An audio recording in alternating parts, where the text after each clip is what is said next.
loves, Scarlet Everose here. Welcome back. Last episode we explored the unstoppable, cocky, and charming Gojo Satoru.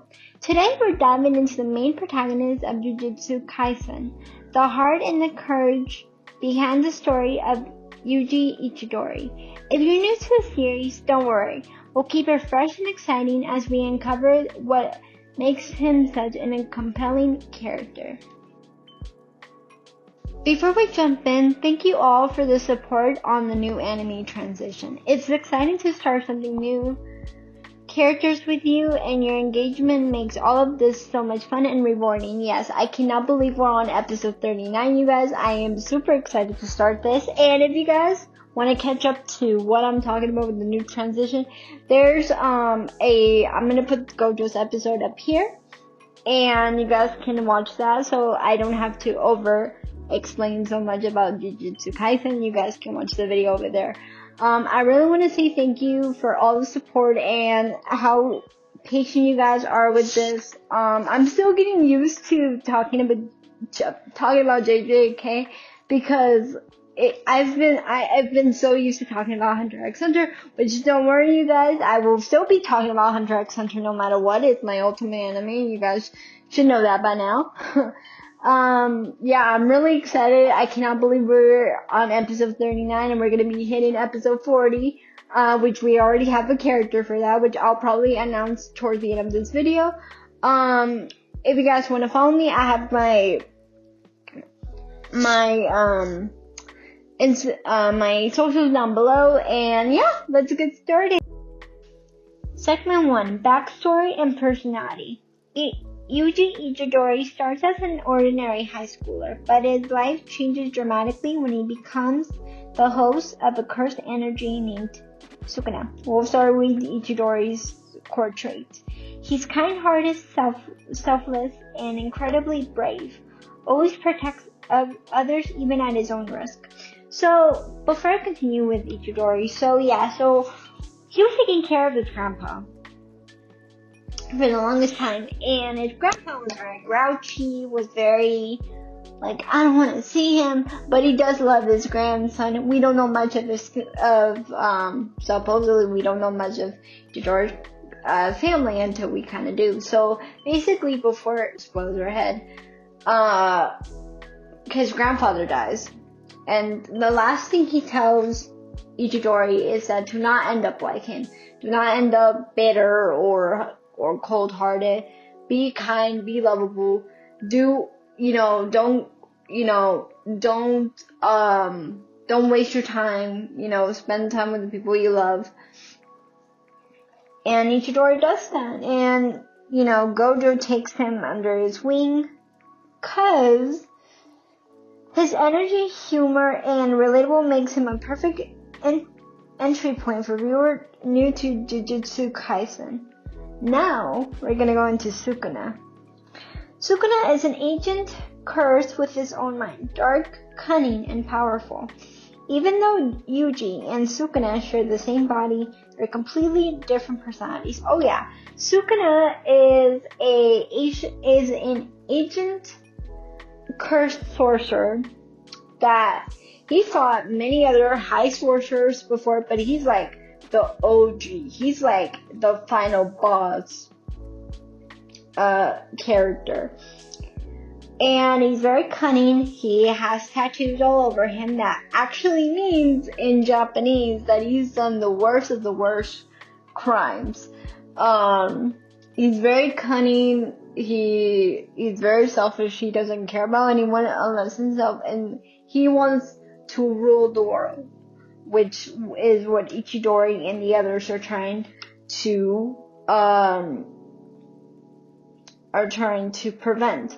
And Itadori gets in trouble by the elites, by the higher sorcerers that want to execute him because he ate one of Sukuna's fingers, which is called the cursed finger.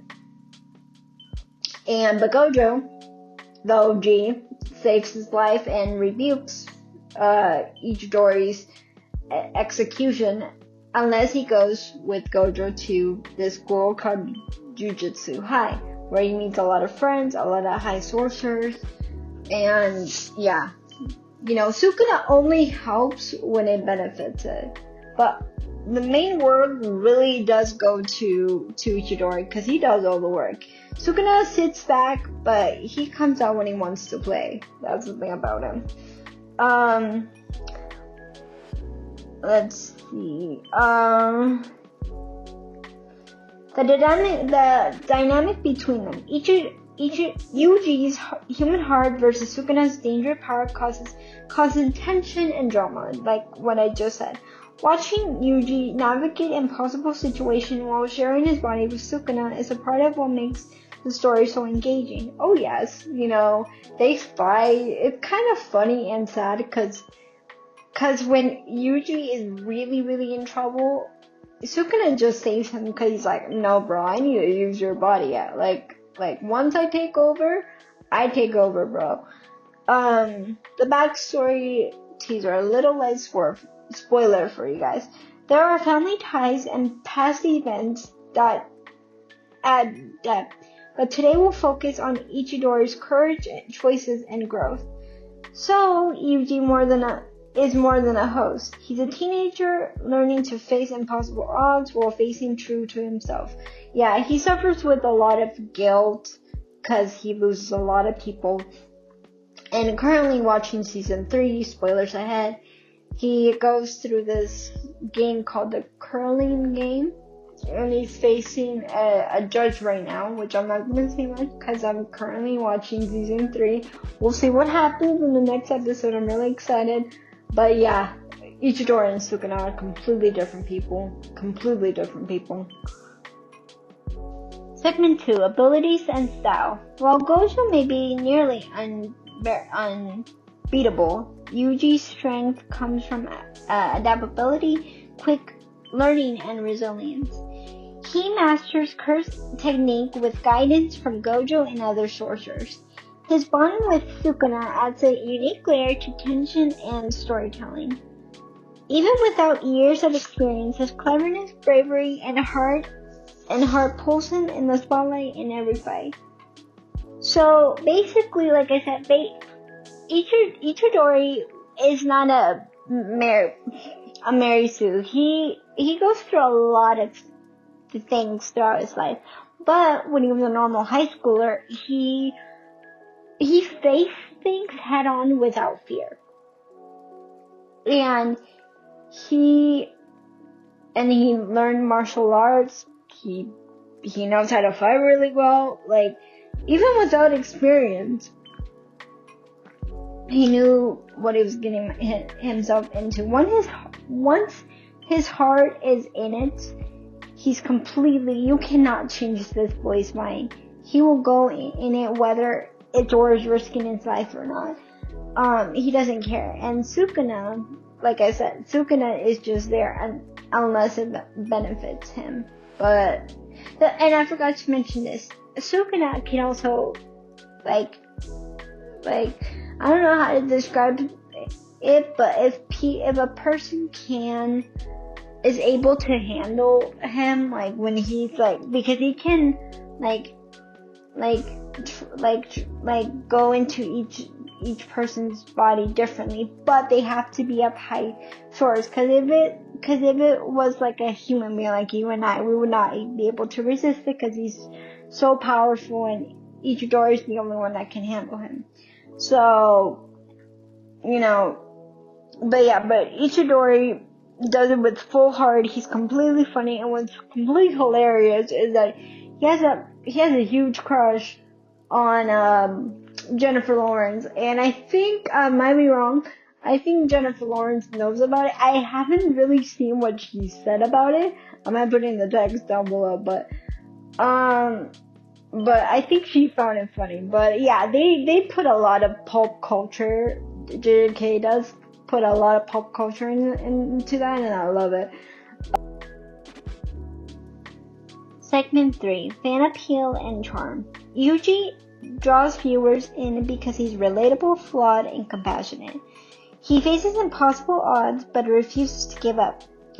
His humor, loyalty, and occasional clumsiness makes him into someone you can root for and connect with. Oh yeah, Itadori is completely relatable. I think if, honestly, I'm gonna admit this. A lot of people would think I got into the show because of Gojo. Look, I'll admit something, and I said this in the episode of Gojo.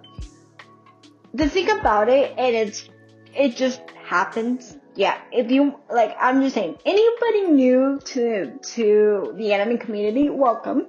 We're very kind people. We love new people and stuff. But I will say this as a warning. Please be careful when you're trying to watch new anime.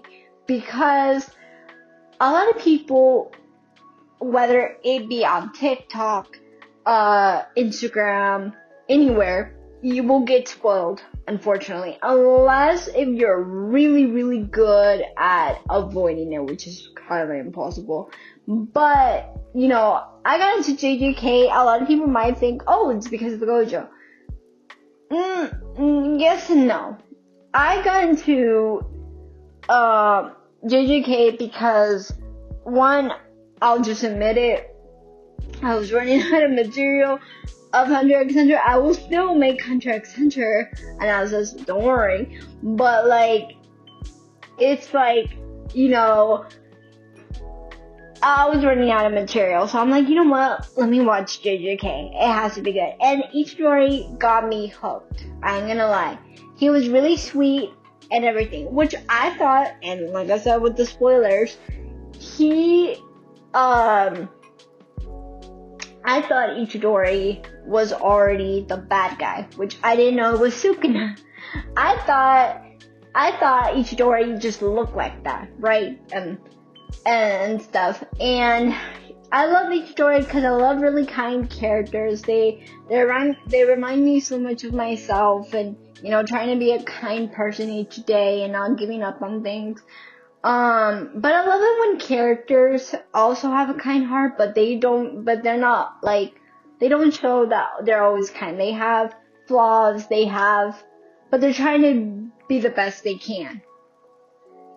And, Sukuna, on the other hand, is the complete opposite of Itadori. I think that's what most people, think of Itadori when they first watch it. They usually think Itadori already looks like that until we figure out, oh, it's a different personality, a different character, which I want to say it's an entity of Itadori, because Sukuna is completely different. Sure, they may share the same body and stuff, but they don't technically think the same way or anything. And I'm not gonna really say a lot or much because there's a lot of spoilers about JJK, unfortunately. But it's a good show. He's one of my favorites, and he's a kind of protagonist who makes the audience feel invested in every step of the journey. Oh, absolutely, yes. So if you guys are curious if JJK is a good anime, it is absolutely an amazing anime. I would have to say, for me, Hunter x Hunter always first, JJK second, and a whole bunch of other animes in there. I think Death Note third, Code Geass, I need to watch Code Geass, and Tokyo Ghoul, he would be in the third. And a whole bunch of other animes. But going back to JJK, it's the type of anime which I need to rewatch. Also, Attack on Titan. I haven't watched that series in a long time. I still got stuck on season 1 still, but I'm gonna try to put it in there as well. So anyway, JJK, all I'm gonna say without spoiling much is that JJK is a show that, yes, be mentally prepared, cause don't get fooled, and I'm gonna say this about every anime depending on the genre. When it starts looking cute and nice in the very beginning, be very careful, because I can promise you, it probably isn't gonna be like that for long, because I got fooled twice. One with Hunter x Hunter, and second with JJK, because at first they really start with looking all nice and cute and sweet, and until they go into the dark side, which I don't mind the dark side. Segment 4. Final thoughts and what's next? What Itadori teaches us. Courage isn't about invisible. It's about facing fear for what matters. Friendship, loyalty, and the heart can match any supernatural power. Growth comes through challenges, mistakes, and persistence. So real quick, so Itadori is all of us that chooses kindness as a genuine,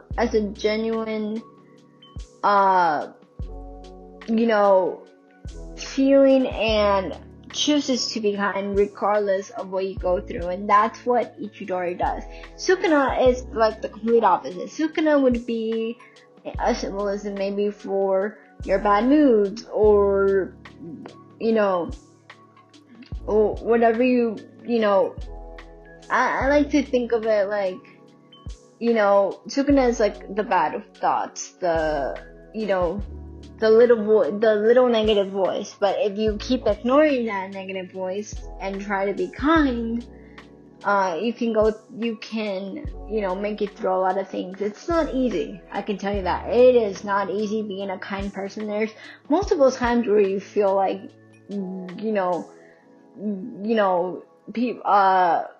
treating people bad is like the most easy, which I'm gonna be honest, you really think about it, and sure it can be, but it doesn't. If you're really actually a kind person, it doesn't last long. You would feel bad, and that's what Itadori or Yuji really feels towards it. And all he teaches is not to give up, even if that little negative voice in our heads really tries to test us. Don't listen to it. Keep doing what you're doing. Don't give up on life, no matter how hard it is. And don't forget that you matter, even if your brain or yourself or anyone tells you otherwise. Don't make a bad day, become, I'm gonna call it like this, don't become a Sukuna. Try to become Itadori or Gojo or any good of the good sorcerers. But it's not easy. Sometimes you do want to give up the kindness just so that people can respect you, but that's not how you get respected. If you're trying to involve fear, that's not how you get respect or anyone. The most important thing that you can do is respect yourself, try to heal yourself and move on from things you can't control, honestly. And I get it, that's easier said than done, but it's the most basic thing you can do. And no matter how hard it is, don't be a Sukuna, try to be a Yuji. Thanks so much you guys for watching. Remember, we'll be back on a regular schedule with fresh episodes, even though we're exploring new anime. Hunter edits on my Instagram and highlights will still be a part of the series and on my YouTube, so don't worry about missing your favorites. As always, you guys, love you all. Bye.